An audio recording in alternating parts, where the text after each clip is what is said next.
Magandang araw mga kakonsyero. Ito na naman po ang inyong lingkod na si Jigs na magbibigay sa inyo ng giya ngayong araw ng linggo. Ngayon po, no, isi-celebrate natin ang 2025 Philracom Grand Copa de Manila. Meron po tayo siyam na magagandang karera. Dito, magkakadihadlan dito sa karerang ito. Kung ano yung napupusuan nyo, yun po ang tayan nyo. Uulitin ko po, itong aking giya ay purely review and analysis ko lamang at walang halong information. Simulan na po natin. Race number 1, dito po magsisimula ang unang pick 6, Philracom Rating Base Handicap System Race, Class 5, 11 to 15 split. Distansya po rito ay 1,400 meters. Dito sa karerang ito, anybody's race po ito. Although sa tingin ko, yung Badabing, no? Bumaba ng laban po ito. Sakay ni may gamay sa kanya, Jomel Storke. Mukhang pinatalo lang nakaraan to dahil mukhang ito yung pinaghahandaan niyang karera eh. Itong trophy race. Siya po ang tingin kong napupusuan ko dyan. Ang pwede bumuliglig po sa kanya yung Money for Gabriel, pero sa tingin ko kakayanin niya rin yan. Kung sakaling malucha man, ang nakikita kong pwede mabigay ng magandang laban yung numero 7 Autumn Shower, no? Binigay na po kay Jeffrey Sarate, no? Sa mas superior rider. Sa tingin ko yan ang mahigpit na makakalaban yan. Kung gusto niyo naman ng dihado, pwede niyo isama yung 5 Bad Boy MJ na sa ni Pabs Cabalejo at gamay niya rin po yan. Kaya race number 1, pili ko po. Doon ako sa numero 11, Badabing. Panigundo ko po, numero 7, Autumn Shower. At isasama ko po pandiado, numero 5, Bad Boy MJ. Sa race number 2, kung saan po magsisimula ang first winner take all, the 2025 Philracom Special Invitational Race. Distance is 1,600 meters, no? At dito full gate po tayo, no? Matutunghayan uli natin yung ito. Nasa winning streak to, no? 3 race na winning streak na to. Numero 6, Sherbet Fountain, napapatubayan ni Mark Alvarez, no? Pero nung karera, pinakaba po tayo ni Barati, no? Siyempre, galing na sa lutsahan yun. Si Barati po, segundo po yan, nakaraan kay Sherbet Fountain. Itong Ace of Diamonds naman, from Bumbum Villegas, binalik na po kay Uno. Sa tingin ko, mas magaling kay Uno to sa mga kamay ni Uno, si Ace of Diamonds, no? At ito, nagbabalik na naman. Ito naman, losing streak, numero 7, Andy Amo Aperensi. Mukhang makakatikim na naman ng pangatlong talo ito, pero hindi natin alam. Baka mamaya, biglang manalo, baka ngayon, manalo na ito. Dito, no, yung numero 5, Dissolve, no? Ito, masusubukan na naman ang galing nito, sa ni Pabs Cabalejo. Kaya dito sa race number 2, sa tingin ko, no, doon pa rin ako sa nag-uubento. Numero 6, Sherbet Fountain. Panigundo ko naman po, numero 2, Ace of Diamonds. At isasama ko po pandiado, numero 1, Varati. Sa race number 3, dito po magsisimula ang first pick 5, the 2025 Philracom Grand Copa de Manila. Distance is 1,600 meters. At dito po, meron po tayong 10 kalahok, no? Dito sa karerang ito, no? Siyempre, doon tayo sa nag-umento. Nakakadalawang sunod na malaking karera na. Numero 7, Jungkook. Napapatnubayan ni Kelvin Abobo. Alam naman natin magaling kay Kelvin Abobo to. 2 beses niya sinakyan yan. Pareha sa impresibo ang panalo sa malaking karera pa. Ang tingin ko magbibigay ng magandang laban dyan yung numero 2, Bashiru, no? Sa kay ni Uno Hernandez, dahil angkop sa kanya ang distansya. Kung naaalala nyo, tinalo po ni Bashiru si Jungkook, milya po karera.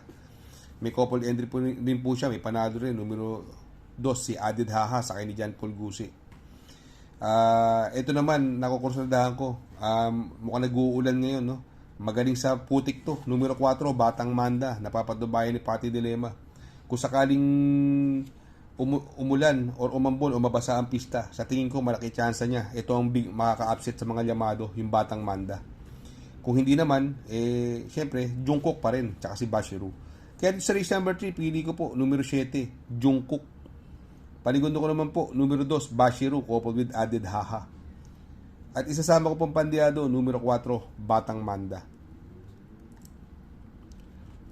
Sa race number 4, kung saan po magsisimula ang second winner take all, Philracom Rating Base Handicap System Race, Class 4, 22 to 27 split. Distance is 1,400 meters at may 11 kalahok na another anybody's race. Napakahirap pong karera. Dito possible scenario, no? Ang mga mabibilis, andyan si Gamer Winner, Guerrero Warriors, Flywheel. Puro mabibilis po yan. Ito, pwedeng iuna, pwedeng isunod, Dakota Elegance. Kaya sa tingin ko, ito napupusuan ko dyan, baka mag-abang lang ito si Dakota Elegance. Ang tingin ko pwede tumalo yung Dihado, no? Corsonada kong Dihado, ito, pwedeng rumimate. Numero 3, Wolf 359, sa ni Pati Dilema. At ito, pandihado ko po rito. Dihado na yung pili natin, dihado pa rin ito. Numero 11, Stephanie, gamay po ni Claro Esparian. Pwedeng iuna, pwedeng isunod. Baka makachamba po yan. Magandang dihado po yan, imported yan. Kaya sa race number 4, pili ko po. Doon ako sa numero 4, Dakota Elegance. Panigundo ko naman po, numero 3, Wolf 359. At isasama ko po pandihado, numero 11, Stephanie. Sa race number 5, Pilracom rating based handicap system race, class 3 and 4, 34 to 39, 40 to 46 merge. Dito po magsisimula ang second pick 6. At ang distansya po dito ay 1,600 meters. May 8 kalahok. Dito, makikita ulit natin, ito mukhang tingin ko makakakuha ng panalo ulit ito. Mukhang napunta niya sa grupo niya. Yung numero 8, Birchton. Napapatubayan ni Pati, Dilema. Siguro pwedeng makalaban niya rito yung bagong kabayo. Yung numero 3, Paddington. Itong si Paddington, nag-barrier po nakaraan niya, no? Nagpreba po ng 1.28. Nakapigil po. Basang-basang, bad track po. At nakapigil po si Uno Hernandez. Etong race 5 na to, sa tingin ko 2-horse race na lang po yan, pero ako nalalamangan ako dun sa numero 8 Birchton. Kaya dito sa race number 5, pili ko po dun ako sa numero 8 Birchton. Panigundo ko naman po numero 3 Paddington. Sa race number 6, dito po magsisimula ang second pick 5. Pilracom rating based handicap system race, class 4, 16 to 21 split. Distance is another 1,400 meters. 1,400 meters. May 11 kalahok po dito sa karerang ito. Dito po sa karerang ito, may mga mabibilis. Andyan yung Calendar Girl, Basket of Gold, Donya Chichay, pero kaya ni Basket of Gold ang ere niyan. At galing po sa panalo yan, si Basket of Gold, sa ni Claro Espare. Ang worry ko lang, 57 ng timbang, tapos lulutsahin ka. Kaya sa tingin ko, ang mga malalyamado rito, yung numero 2, Border Force, gamay po ni JR Ocampo yan. Mukhang nung last run nito, inayaw lang po yan. Mukhang pinaghandaan lang po itong karerang ito. At magdadala po siya ng 56 ang timbang. Nalalamangan po ako sa kanya rito. Kaya sa karerang ito, ang pili ko po sa race number 6, numero 2, Border Force. Panigundo ko naman po, numero 4, Basket of Gold. Sa race number 7, dito po, magsisimula po ang pick 4. Pilracom rating based handicap system race, class 4, 28 to 33 split. Distance is 1,400 meters. At may 10 kalahok dito, another anybody's race po. Ito, galing sa segundo nakaraan, Bride 3. Maganda po tinakbo niya. Sakay ni Mark Alvarez. Muntik na ma-upset yung Yamadron na kabayo ni Patrick Uy. Pero syempre, ako nakukursunadaan ko nito. Yung nagpanalo nung huling laban, yung numero 2, Donya Leon siya, gamay ni Jeffrey Bakaykay at angko pa ang distansya.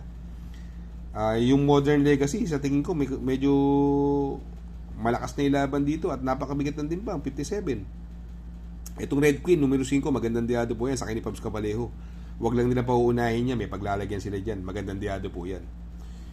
Yung Longevity, ito, magaling din po kay Bumbum Villegas, no? Sa tingin ko, may panalo po yan. At yung numero 9, Deputy Mischief, napanood naman natin nung karera to. Impresibo po ang panalo niyan, si Deputy Mischief sa ni John Paul Guse. Sa tingin ko, walang tulak kabigin dyan. Pero syempre, mamimili lang po tayo, no? Ako, napupusuan ko po dyan, numero 2, Donya Leon siya. Panigundo ko naman po, numero 7, Longevity. At isasama ko pong pandiyado, numero 5, Red Queen. Sa race number 8 sa penultimate race, Pilracom rating based handicap system race, class 5, 5 placer. Distance is 1,400 meters at dito full gate po tayo, no? May 14 na kalahok. Dito sa tingin ko, doon ako sa dalawang bagong baba ng group rating basis, yung numero 5 California King, napapatubayan ni JT Pabilik, at yung numero 9 Heroes Del 96 na sakay ni Jeffrey Bakaykay. Kung gusto nyo ng dehado, pwede nyo isama yung numero 6, Rinagar. Gamay po ni Conrad Henson yan. Etong karerang ito, hindi nalulusot sa kanilang tatlo to. Kung may paratingan kayo, yan ang tatlong parating nyo. Tingin ko, pangubra na yan. Kaya napupusuan ko dyan. Doon ako sa numero 5, California King. Panigundo ko naman po, numero 9, Heroes del 96. At isasama ko po Pandiado, numero 6, Srinagar. Sa race number 9 sa last and final race, Pilracom rating based handicap system race, class 5, 11 to 15 split. Distance is another 1,400 meters. May 12 kalahok po tayo dito, no.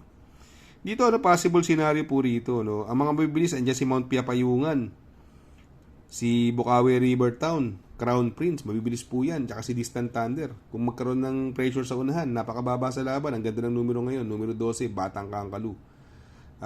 Angkop ang distansya sa kanya. Sa tingin ko, itong horse to beat dyan.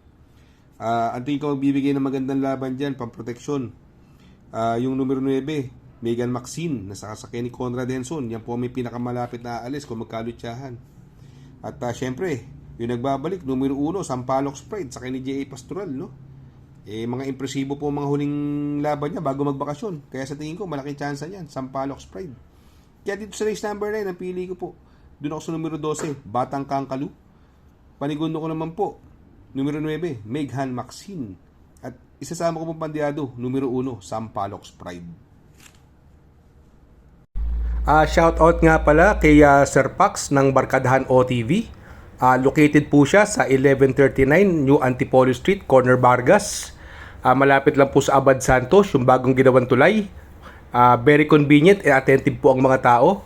Pwede po kayong mag-EB at party while betting on racing. Baka magawi kayo dyan sa Herrera, Corner Oroqueta.